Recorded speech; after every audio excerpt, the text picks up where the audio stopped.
All right, Big Mike, today's Tuesday. It's October 24th. Welcome to the Dog Walk presented by Barstool Sports. Here with Chief as always. Chief, how's your day going? I'm doing fine. Good. Yeah, everything's fine so Good. far. Real good. Yeah. So far. I mean, we're in a generational crisis. Yeah. So we talk about what we're going to get into right. today. Yeah. You guys know the Strauss Howe theory. We've talked about it multiple times, reference it all the time.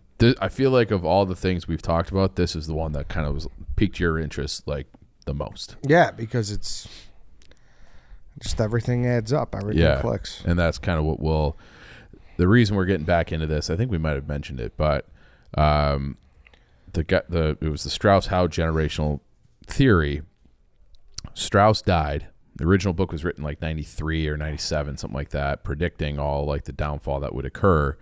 And then Howe, I think it's Neil Howe, released another book over the summer called The Fourth Turning is Here, and kind of discussing the crisis period, everybody's role to play, and kind of like what will happen next. And so I finished it last night. Only took me like 2 months. Credit to me. And so we'll kind of break it down and talk about it. All right, but real quick, we're going to take a break to talk to you about something everybody should be having in their rotation, in their fridge, in their freezer, all winter long. I'm talking about Factor. With the busy fall season already in full swing, you might be looking for some wholesome, convenient meals for those jam-packed days. Traffic, you get home, you're tired, you don't want to worry about cooking, you don't want to wait another hour for delivery to get there. You just reach in, pop in a Factor. It's America's #1 ready-to-eat meal kit. It can help you fuel up fast for breakfast, lunch, and dinner with chef-prepared, dietitian-approved, ready-to-eat meals delivered straight to your door. You'll save time, eat well, and stay on track with your healthy lifestyle. So if you're too busy to cook this fall, but you want to make sure you're eating well, there's only one place to go. That is Factor. To get Factor, you're going to head to factormeals.com/dogwalk50. Use code dogwalk50 to get 50% off. 50% off. That's a huge discount. Again, dogwalk50 is the code at factormeals.com. So make sure you're checking that out. They have all sorts of great things. They got the cranberry pecan chicken. Doesn't get much more fall than that. Apple Dijon pork chops. 2 great fall meals. Make sure you're checking them out. We'll be doing it, and they got 35 different flavor pack, fresh, never frozen meals that promote that healthy lifestyle that everyone is going to want to have through the holidays. Again, factormeals.com/dogwalk50, and that code is dogwalk50 for 50% off. Yeah, and if you could give I don't know how you want to set this up, but do you want to give like a brief overview of what Strauss Howe theory is if you didn't listen to the original episode? Right. So we'll get everybody kind of caught up on that. So basically and these guys are not the only ones to kind of be like, well, history repeats itself and it goes in cycles. And so most people think of time as like a linear thing. Like it's just like it was this and then it was this and then it was this. And their kind of point is like it's really almost like that True Detective line where like time is a flat circle where it just kind of just keeps repeating itself, and the technology and the fashion and everything else like kind of will change, but the core things that go on, those repeat each other over 80 to 110 year cycles. And if you're looking at in the book, the original book, they call them seculums, and it's basically like it kind of works like it's like the seasons of history where you have a high, you have they call it an awakening. That's like this. That would be like the high is like the spring. The awakening is the summer. You have an unraveling, and then the crisis period is winter. And if you think about American history, we've had like a major crisis every 80 to 100 years. So like we'll get into our crisis that we're living in now.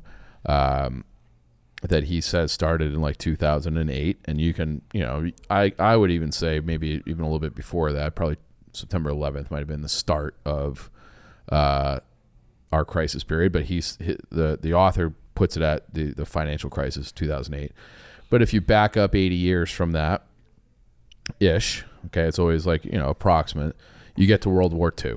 Okay, and that was like the crisis period. Then was World War I, the Great Depression, and the crisis ended with the end of World War II, and then you go into this high, and the whole and you back up 80 to 100 years from that, it's the lead up to the American Civil War, and you go back another 80, 100 years before that, it's the American Revolution, and then you can kind of trace it all the way back.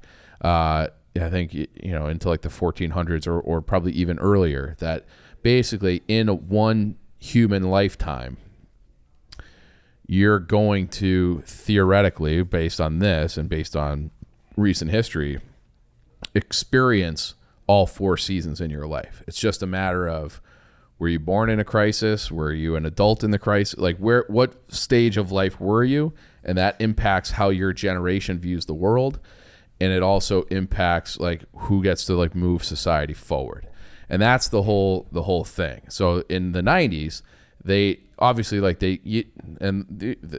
obviously you can't predict history or predict the future.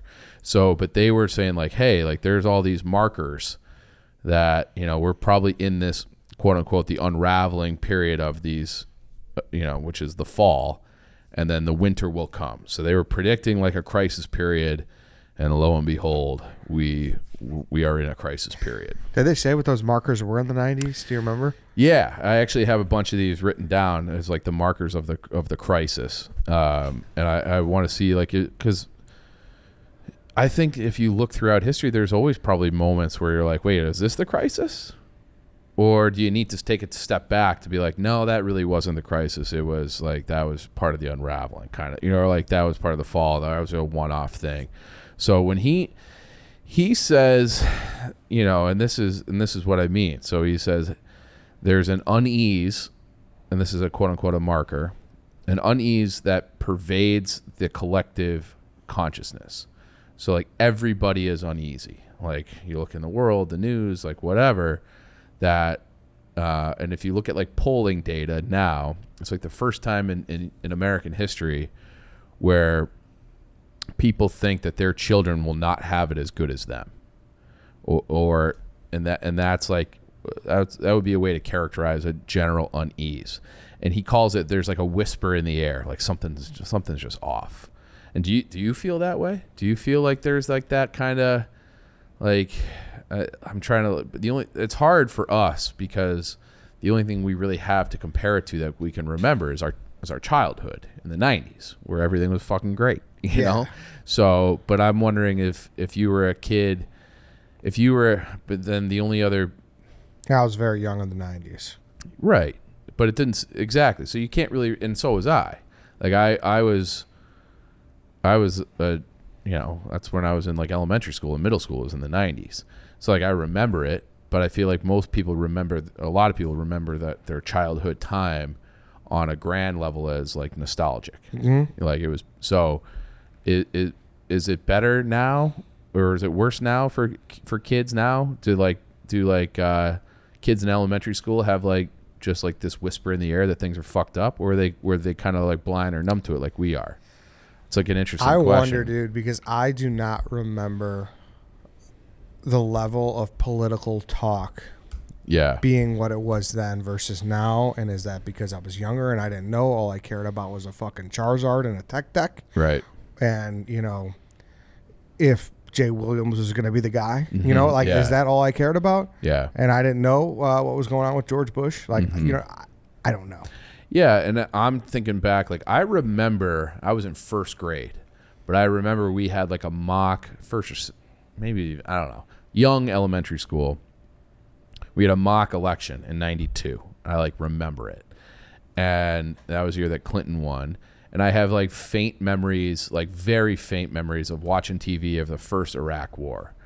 But the first Iraq War, it was just like, we're all in this together and we're kicking ass. That was like the vibe, where I feel like that was Desert Storm. The second Iraq War was, 2003, and I was 18, and it was like, this seems kind of fucked up. Like, I don't, and there might have been, anti-war protesters in the early 90s, but I don't remember that, but there were some protests. But really, for the most part, like Congress, like unilaterally, New York Times, like everybody was like, we're going in to get these WMDs, and it's like, well, there weren't any, and then you find out that they lied to us, and that's like another one of these markers, is that there's like an erosion of faith in institutions. So you kind of look at the landscape of things now. That's definitely the case, that there's an erosion of faith. Like people are like, the media is trash. The media used to be like an institution that people trusted. People don't seem to trust the government. And then like police approval ratings are like all-time low. Not that I agree with that necessarily. Like I'm thankful for the police, but they are like, that is one of those institutions that, depending on who you ask, there's not a lot of faith in the police. Got to talk to you guys. I hope everyone saw the stool scenes over the weekend. Portillo's is here. Portillo's, it always sounds good. We had a great day with everybody over at the one on Addison. Everybody has a Portillo's near them. It's the absolute best. It always sounds good. You want that beef wet hot. You want, I like the burger, the chicken, the nudie, all of that stuff, the salads. They even do salads, right? Portillo's is the absolute best. You're going to want to make sure you're getting out there, get those Chicago-style dogs. And if you're having people over, the best catering option you can get is Portillo's, because they do, like I said, they do everything well. They got something for everybody. You're going to want to check them out. They have the big beef combo is a good parlay for that Sunday too, so check that out. It doesn't matter. You get home late. Portillo's delivers now. Those cheese fries, the cake shake. It's the perfect combo. Again, Portillo's always sounds good. Visit your local Portillo's or go to portillos.com to order your Chicago dog for pickup or delivery. Again, can't stress that enough. We love Portillo's. You love Portillo's. The merch is fire. The burgers are fire. They're flame broiled. Get it while you can. Get it always. It always sounds good. Portillo's. And then the big one to me is that, I didn't know really anybody that was homeschooled or were homeschooling their children, because you just go to public school. Everybody goes to public school. You get a good education, and then, but you went to Catholic school. But most people in the world went to like some kind of formalized education, whether it's Catholic school, private school, public school. Yeah. There's a lot of homeschooling going on now. And it's because people have even lost faith in public education, which that has the homeschooling. And I know like a decent amount of people who are doing that. And it's just because they don't trust what's going on in the public education, which is crazy. That was like the most trusted place. You listen to your teachers no matter what. That doesn't seem to be the case anymore. So that's one of those things where it's like, yeah, if that's a marker. And then you can even say like after COVID, the faith in just like the FDA and these like kind of medical scientific institutions, where it's like, yeah, we're going to just do what they say. That's what the science says. And then it's like, well, actually it turns out that was all bullshit. There's no way it could have come from a lab. You're going to kick you off of things if you say it comes from a lab, because that goes against what the science is saying. And you're doing, all the dangerous kind of, what do they call it? Malinformation, disinformation. And so like those bedrocks of things that you trust, that's seemingly gone. The other one that he mentioned, would you agree with that? That those, like the faith in like the institutions, because I feel like that's even changed like the last 10 years. Which you probably would remember. Yeah, but that doesn't mean it wasn't going on back then either. Which part? The lack of it? Like they weren't doing it? Yeah. They were at, obviously totally. Like 80s and the 90s, like the big sugar lie. That was right. Purdue Pharma, they were fucking cooking in the 80s and the 90s. Yeah. So it's not like 2000s, this is new. Yeah. But I think the difference is that there might have been fuckery going on the whole time, but people still trusted it. Like they were doing enough right for a long enough period of time that people still had faith in it. It might have been misguided faith, but the faith was still there. And now it seems like the faith is just not there, to the point that people are looking at alternative options, which I think it could be a good thing too. Like it's, like that's like the beauty of free speech and democracy is like you just work out whatever the best answer ends up being, and it becomes like a capitalistic version of information. Yeah. But you're right. Those things, there's always fuckery going on. Totally. And you can probably point it like that. And that's what I was saying earlier. Like, well, what was the crisis period? The 60s, if you look at the history of the 60s, pretty fucking crisisy. It's just people have a web browser to type stuff in now. Yeah. Okay. So that's like another marker. I think that's just it. I think there's part of that. People are more informed. Do you think? Or there's more places to get information more too? Informed. There's other sources. There's other opinions. Mm-hmm. You never know what to believe is fact anymore. Well, that goes. People used to believe that the media did a better job of giving you facts, and that's like another thing too. There used to be, and they repealed this. I think it was under Reagan or Bush. It might have been under Reagan. So there used to be, I can't remember the name of it, but you used to have to, if you were a news organization. So the way that news organizations work historically, you had the big 3 stations for TV, and then you had the radio, and you had to give equal time. It was written in the law. You had to give equal time to both sides of a political argument. Like that was like in the code. And the news organizations, they were always a huge loser economically for let's say the ABC News division. Okay, they were obligated to do a nightly news in order to license the airway. So the government owns the airways, right? That you send out the signals and the programming on radio and TV on. The government technically always owned those airways, and they would license it out to stations. And part of that stipulation was like you have to report the news to the people and do a public service. So they would always, every station had the nightly news, and it could be local, but you had your local news station, you had your national, and you had to present the sides of, and it was kind of like down the middle for the most part, probably always a little left leaning, but much more down the middle. And you had to, by law, present as best to your ability both sides of a story. And then in the 80s, when cable was picking up, and so, but long story short, the news, the TV stations would make all their money on entertainment, and then news division, they would lose a shit ton of money. They got rid of that when in the 80s, when they started having all these people like the Southern Baptist preachers like started getting on TV, and it was like, well, they're not presenting both sides of the story. Like that's not equal airtime. So it was like, what are we supposed to present, the devil's side? Like we're presenting Christ's side.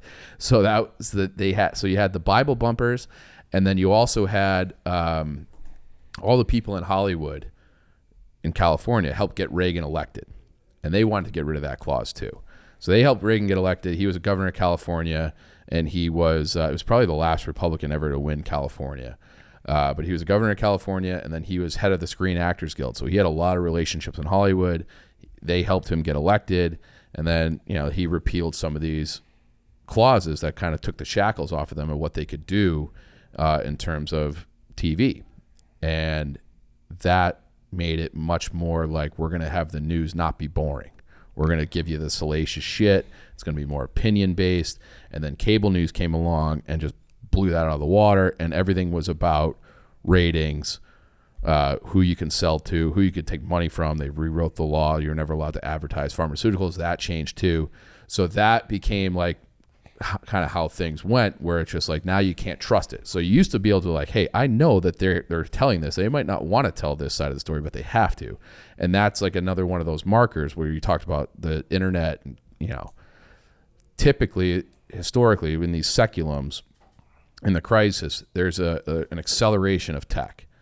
So the last one, that's when radio became kind of everywhere. You were able to travel. You had the Industrial Revolution, chemistry, all that stuff, kind of like nuclear war, nuclear capabilities. All that came about in the lead up to World War I and II. The Industrial Revolution, high-speed travel via airplane and rail and all those things.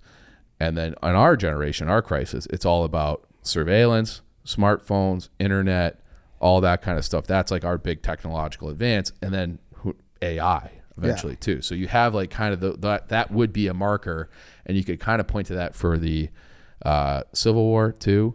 And then and that's the thing where I do think that this book, he makes claims that he doesn't necessarily like prove. Like he's always like, well, there's always like this blurring of the lines of gender roles in the lead up to a crisis.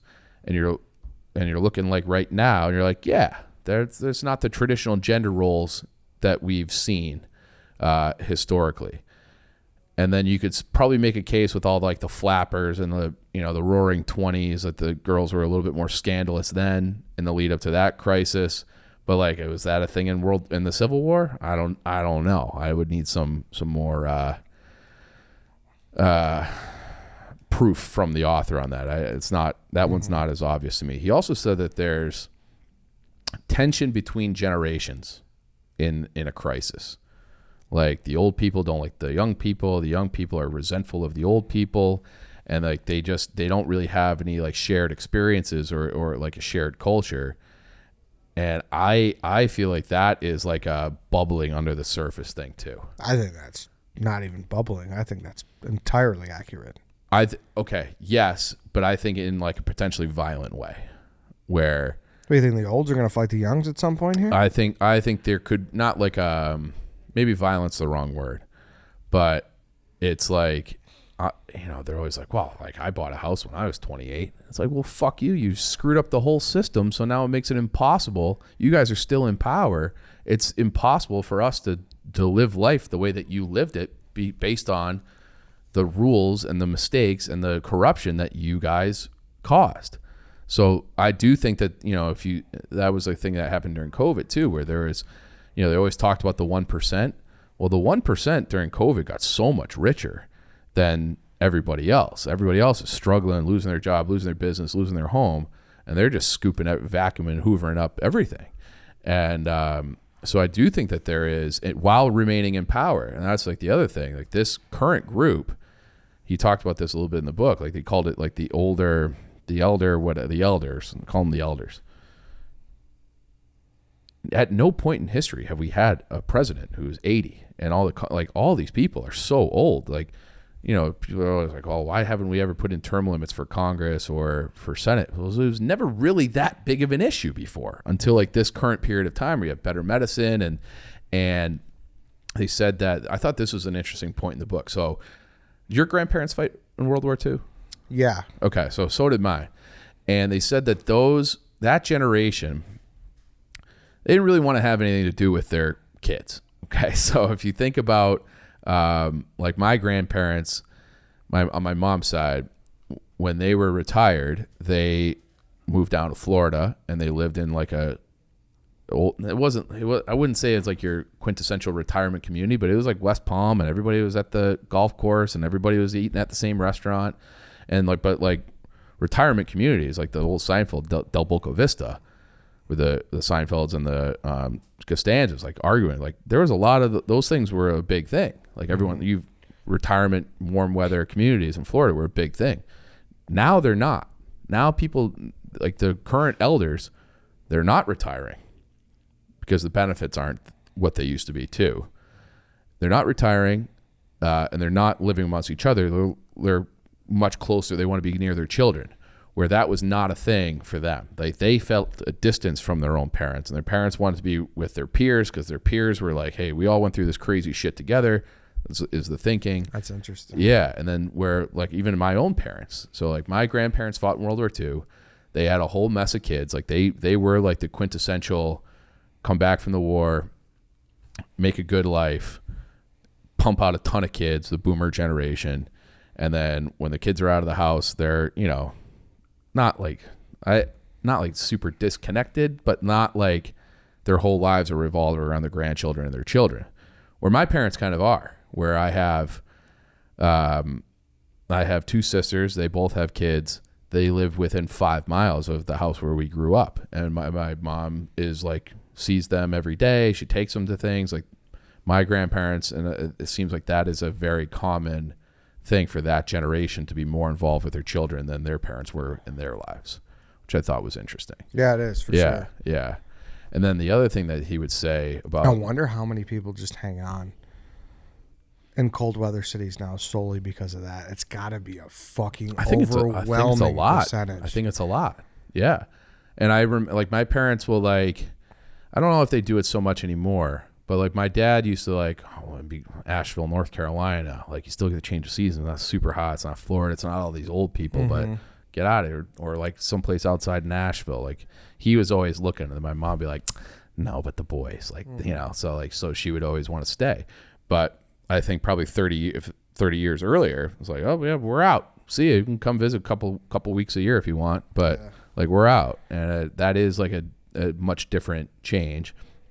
And everybody's still, and they're all still working, where it used to be like, hey, like the retirement age is 62 or 60 or whatever it was.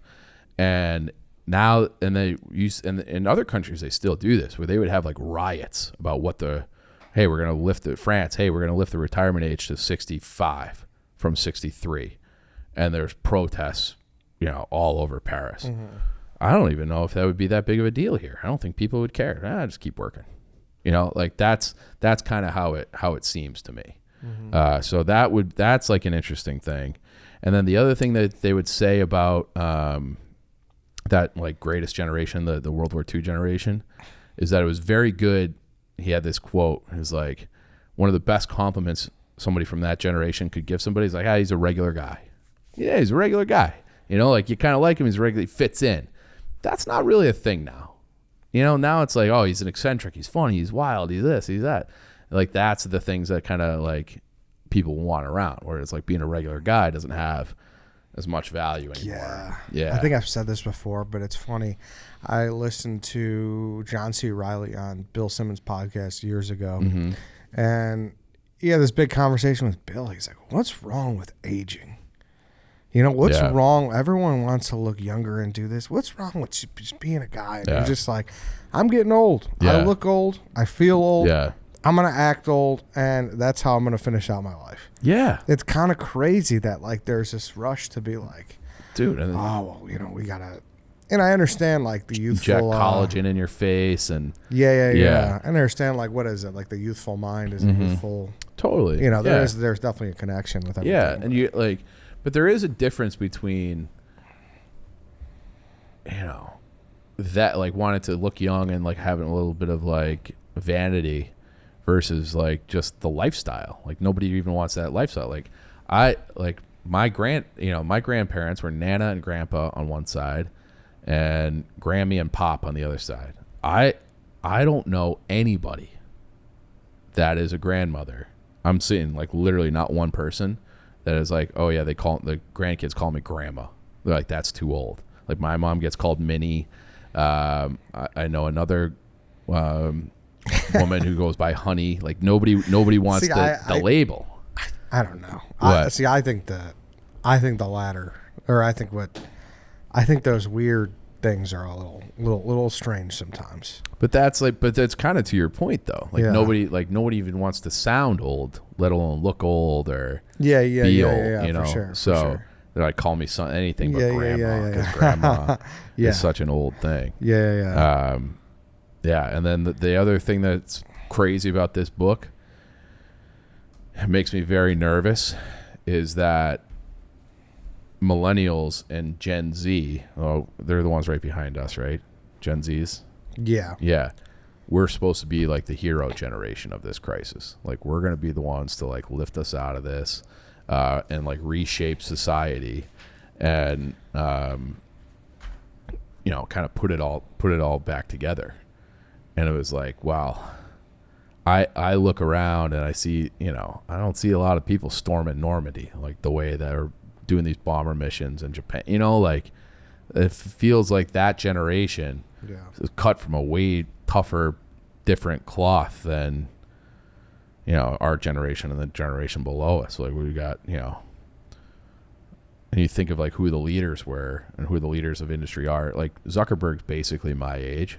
Like, do you want Zuckerberg as like one of these titans of the next, like creating like a new world order kind of thing? Like I don't. Josh Richards, you know, like that's like who are like the big leaders of our generations. It's like, and maybe they're yet to emerge, but that is in the cycle of things. That's kind of how it goes, is that who's ever a young adult during the crisis reshapes society. And I feel like we are, he predicted, like, I think it was like 2034 would be the end of this crisis, something like that. It does feel like we are, or maybe it's 2030. It feels like I thought it was 2030. Yeah, I think it was 2030. Yeah, and it does feel like we're teetering. We got this Israel-Palestine going on. Iran's talking. We got a hot war in Ukraine. We got this, migrant crisis. We got crime is up. Education is down. Everything just feels like it's just barely hanging on. Just barely hanging on. So it is very, I don't know. It's like, it's crisisy. It's crisisy. Yeah. Yeah. Yeah. It's a weird time, but I think times have always been weird. We're just living in it now, so we just see it more. Yeah, but I feel like if you were born in the 70s. I mean, I buy this theory to a degree. Yeah. That's what I'm saying. But like, if you think about all the things that we've had to live through so far, 9/11, Iraq, WMD, financial crisis, COVID, and then who knows what to come. It feels like we're on, like that's a lot. It's pretty crazy. If you stack it up against the great, the World War II generation, they had World War I, Spanish flu, the Black Friday, Great Depression, financial crisis, and then World War II. And it feels like we've had, we're checking a lot of those boxes where, maybe the global war on terror was really about like the equivalent to World War I for our generation, much different. Obviously, it wasn't trench warfare. It wasn't like total war where everybody was involved, but it's a long conflict. And then it's just like you see these. Have we ever talked about the book Guns of August? I don't believe so. So Guns of August is about World War I, and it's about how all these alliances kind of came together. And you had the Russians with the Serbs, and the Russians they had the Triple Entente with France and England, and then Germany had their alliances, and they were all kind of like, you just needed one trigger. And it felt like, if you kind of extrapolate, and then once that one spark blew, and they killed that what the fuck was his name? I wish Donnie was in here right now. They killed the heir to the Austro-Hungarian Empire. The Serbs did. So then they invaded, which triggered a response from Russia, which triggered a response from Germany, which triggered a response from France and England, and then the whole world's on fire. And it's like we're this close to having Saudi Arabia and Israel have a peace deal. And then this happens. They cancel all that. Mohammed bin Salman, who's the crown prince he's like running Saudi Arabia now, he had his first ever meeting with Iran. He hates Iran. They hate each other. They've hated each other forever. That's been like the Sunni Shiite battle. The first time ever those guys are getting involved or getting together, talking things out is now. So it's like, is it like a new alliances are forming? And it's like everything's kind of stacking up. It's like a very eerie, like we were saying at the beginning, like that whisper in the air that things are getting bad. So, and hey, you know how people take over? Like you said our generation. Yeah. Got to vote out the fucking olds. And I don't have a problem with you know what I mean? Dude, I actually do have a problem with the olds. To that degree, yes. Yeah. But I still I'm not like, oh, you're a boomer. Like, you don't know shit. Like, don't get me wrong. Like, of course, a lot of them are, I don't know. But it's like, they're disenfranchised and they're whatever. Yeah. And I get it to a degree. But I'm not like, oh, everything they say is like, oh, all right, old man. You know what I mean? Right. Like, there is something to them seeing a lot of the world and having 30 years plus experience. Totally. And they've seen, if you were born in 45, you're about almost 80. You've lived through every basically cycle, So, but that is, but you look at them and it's like, I kind of think the boomers, you talk about the greatest generation with their parents, they might be the fucking worst if you think about it, because They were like the hippies who were protesting, and rightfully so in many instances, but they were like the hippie, people in the 60s and 70s. And then those same people who were like anti-materialism, anti-war, all this, they turned into the yuppies of the 80s. The same people. It was just they were teenagers, they were rebellious teenagers en masse. And then it was like, oh shit, I got to make some money. Well, then fuck everybody. I'm making my money. And it's like that Wall Street movie, Greed is Good. And that seemingly, like, you want to talk about like the Sacklers, they're that generation. You want to talk about like all the corruption, all of our people who are still in power. They're all of these boomer generations. So they inherited like a great system. And I remember talking about this with my Nana way back when. And she grew up very poor in South Boston. And, she was like, yeah, like, came out of the 50s and 60s, like having a house with a quintessential house with a white picket fence, like as a kid, like that was like beyond our wildest imagination, was to like live in peace and harmony and have a little bit of land and a job where there's food on the table, and 2 toilets and a TV. Like we have it so good. And I think that there was just like maybe a lack of appreciation by the boomers. They just came at a time where everything was easy. And it was like they could do nothing but fuck it up, and they did. Mm-hmm. And that is like supposedly like if you're historically, that generation is always just like a little bit more self-centered, and like they have like these altruistic things, and then it's all about power. So it's very interesting. So we'll see how it. I don't know. And he kind of ended the book on like a hopeful tone, but it's like the hopeful tone, it only is appropriate if you believe that the millennials and the Gen Zs can actually salvage and change what's been going on, which feels like a coin flip. Yeah, definitely a breath of youth needs to be. Yeah, swiping up those. A breath of youth, but also like we need to go back to having like values. Like you gotta, telling the truth is important. We're not even talking that young. Give me some 40-year-olds. Yes. Give me some 50-year-olds. Jesus, dude. Portnoy. Yeah. Portnoy 2024. It's crazy, man. Yeah. Yeah, it is. It is. It's a wild time, and it's crazy to like take a step back and try to like absorb everything and through this prism. Yeah. Makes me nervous. Yeah. Hopefully everything just gets figured out. Hopefully. Maybe sometimes you need a forest fire to kind of like reset life, and I feel like that's like one of those, Phoenix rises from the ashes, where it's like, which you don't want, because that means there's you got to bottom out before it. Yeah. Push off the bottom of the pool kind of thing. Yeah. All right then. Yep. That's it. Have a good Tuesday. Yeah. All right, everybody. Thanks. Maybe everyone listen to the unwritten rules draft. Start living by those. Maybe the little things will take care of the big things. Yeah, that's a good point. Yeah, that's a good point. All right, everybody. Thanks for listening. Thanks for watching. Free swim tomorrow. We'll see you then.